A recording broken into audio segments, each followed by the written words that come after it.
Hey Beavers, it's Lori, and you're watching the Beaver Bunch. It's Tuesday. I'm going to jump right into this discussion because I think it is kind of more, like, it's exciting. Whenever we talk about sex, it's exciting because we're talking about sex. Oh my gosh. So this week we're talking about hooking up, pretty much. So I already forewarned my girlfriend. She might want to plug her ears or stop watching. But for all of you, hopefully you can learn something from this. When I first got into the Beaver Bunch, one of the things that I was most excited about was that I could, from my mistakes and the crap I've done, like somehow help you or, relate to you if you've made the same mistakes as I have, or just, give you a different perspective. So that is my point. Normally I don't like to talk about these things on the Beaver Bunch because I know that we have a lot of young viewers, and I don't want this to be like a forum for promoting sex. I do not. I don't want to do that. I'm just telling you my experiences so that you can have yours, and they'll be positive and wonderful in whatever capacity and however long a way that is that you are or are not sexually active. So I just wanted to put that out there as a disclaimer. Okay, so your place or mine, I would probably say theirs, normally, I would say. Unless they have cats. I have such bad allergies to cats, I wouldn't even be able to breathe. So that was, and it was a while ago. It was a long time ago. I had a phase, I would say, and so that kind of leads me to the second question, which I wanted to spend more time on, and that is, do you think that you can hook up without it becoming something emotional? And I think that the most important thing to remember is that people have sex for all types of reasons, and people hook up for all types of reasons, and I think that you need to know why it is that you're doing it.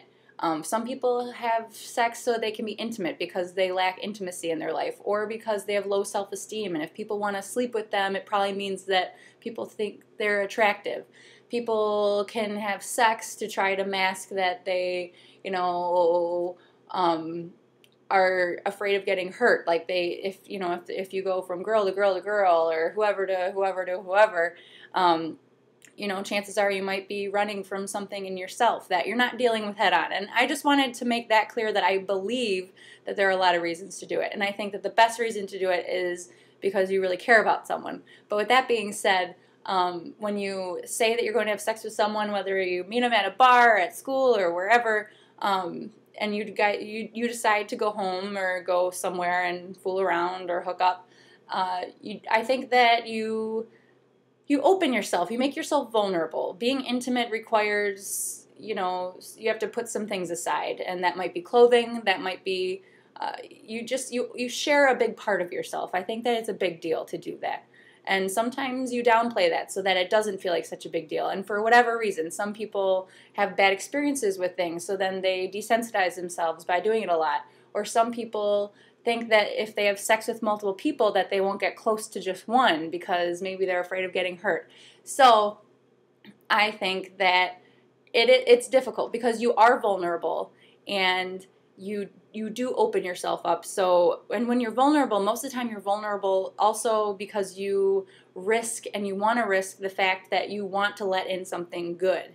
Most people wouldn't make themselves weak or vulnerable if there wasn't something to gain from it. And I think that's why it's kind of difficult to have sex or to hook up or whatever without being emotional, because when you open yourself up and when you trust someone and when you have a mutual agreement or understanding or experience, or you share something, it gets emotional, whether your emotions don't interfere with continuing that, or whether it creates more things and it complicates things. And sex really does. Like, I don't know anyone that would say that sex doesn't complicate things, because if you're okay with it, and if you're okay with just hooking up, the chances are that the other person involved or other people involved might not feel exactly the same way you do. And there's where the complication comes in. So you really need to just kind of check yourself, and if it's something that is healthy, or something that is safe, there might be little at risk, but you might still fall for them, or you might,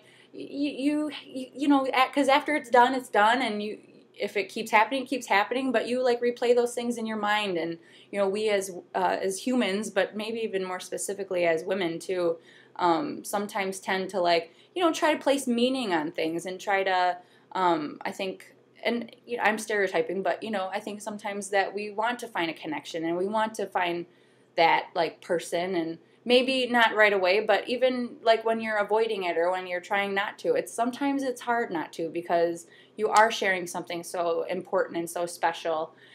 But I think it's difficult. I think that it can be done, but I think that it gets messy and it is complicated, and you really have to have an agreement. And even when you have an agreement, like, you can't always talk about it. And even when you do, okay, you say, okay, I'm not going to get attached, or I'm not going to fall in love with you.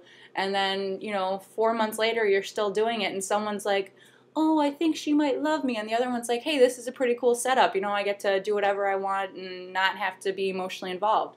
So that person, like, waiting, it's just very complicated, and not necessarily even the good kind. So you have to remember that you need to do it for your own reasons and when you feel comfortable, and your comfort should be regardless of their response. Like, and not saying, like, you have to know that somebody might really shit on you after, like, and how would that make you feel? And if you don't trust that person, or if you think they might do that to you, or then don't do it. Like, don't allow them that opportunity, because it can really be hurtful.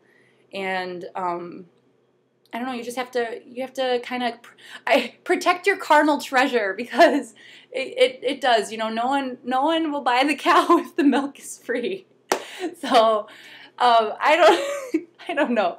I just know that you have to respect your body, and you have to respect other people's feelings too. So if you do get into a situation like that, don't be an asshole, because you're doing adult things. So act like an adult, behave like an adult. Like, I think that's the bottom line, is if you can be consenting adults in something like this, like, deal with it. Deal with the consequences, whether it's staying emotionally uninvolved, if you're able to do that, or understanding if they become emotionally involved in you, if that's not what you're interested in, because we're human beings, and that's how we relate to each other. And sex is a very animalistic thing sometimes, but like, we still have like very important brains that kind of get mixed up in that whole thing too. So just